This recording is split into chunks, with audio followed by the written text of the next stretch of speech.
Hi everyone, I'm Yasha, and welcome to the 35th episode of Election Scoop. And today we'll be talking about elections in the N states. But just like with the M states, we'll have to cut this episode into two parts because there are 8 states, just like with the M states that begin with N. It's, I guess, a very popular letter to start your state's name with. So in this episode, we'll be going through New Jersey, New Hampshire, Nebraska, and Nevada in no particular order.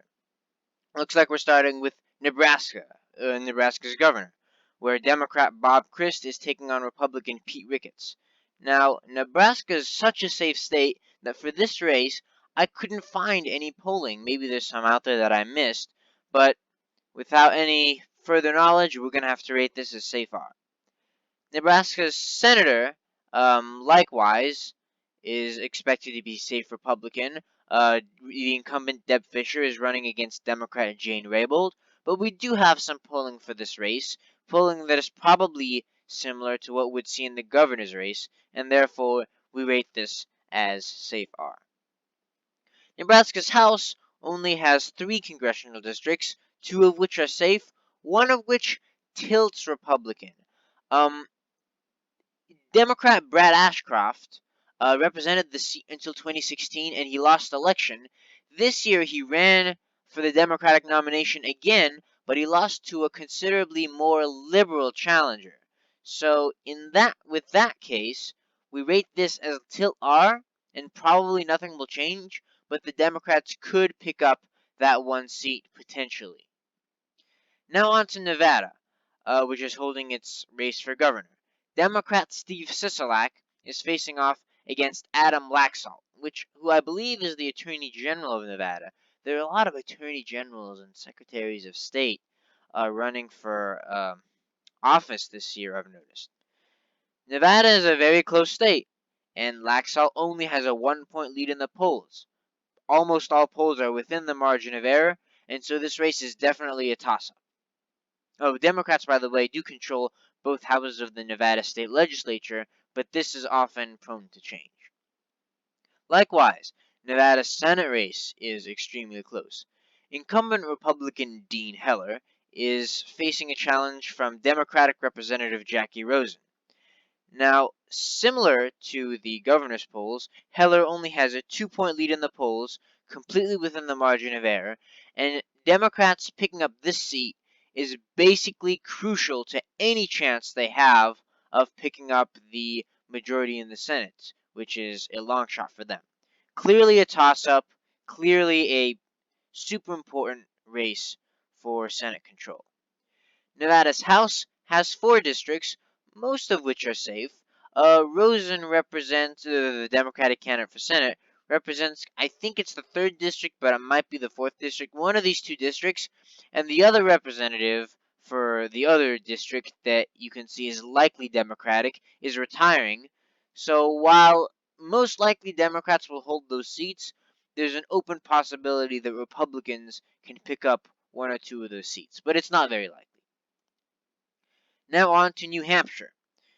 The New Hampshire governor's race is between incumbent Chris Sununu and Democrat Molly Kelly. Sununu is the Republican, if I didn't mention. The Republicans are always on the right in these PowerPoints. Democrats are always on the left. Now, New Hampshire, like I think only 1 or 2 other states, Vermont's the only one I can think of right now, holds elections for governor every 2 years instead of every 4 years. Now, New Hampshire is a swing state, but the governor's race does not look very close this year. We reviewed Massachusetts. We're going to review Vermont later.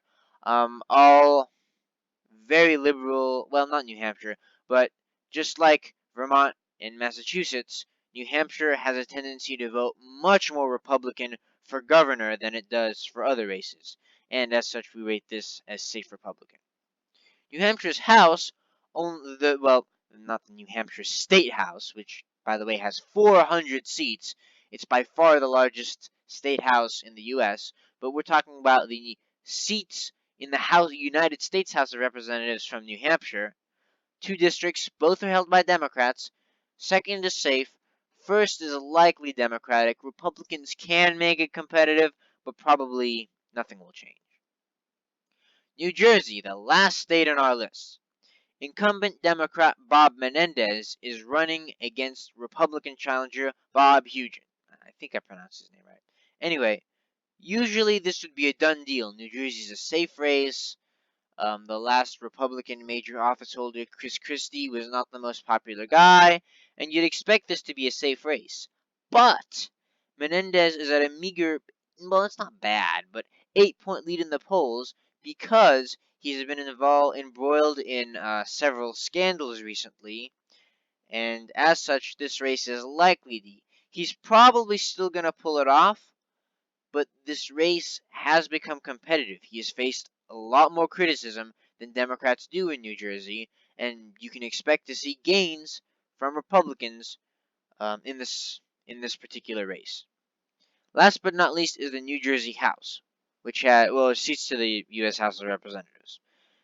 New Jersey has 12 congressional districts. Now, if you'll notice, the second district is rated as safe Democratic but has an asterisk.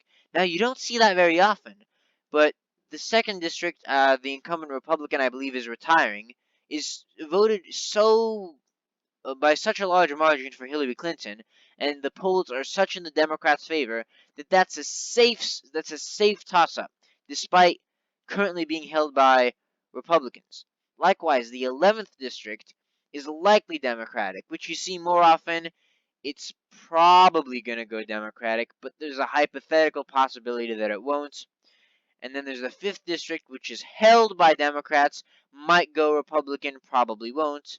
And last but not least, the 3rd and 7th districts, which are held by Republicans but are toss-ups. So, in total, it's very confusing. Most likely, Democrats will gain anywhere from 1 to 4 congressional districts in total. Or, the Republicans hypothetically could take back 1 or maybe 2 congressional districts, but probably not. More likely, it'll be the Democrats gaining, or potentially no change if one flip district cancels another flip district out. But that's almost certainly not going to happen, and New Jersey is going to be this is a good source of gains for Democrats. This is a very good landscape for increased Democratic control of the House of Representatives. So those are that's the first half of the races for the end states. And next time we'll cover the second half of the end states. So thanks for watching, and remember, don't forget to vote.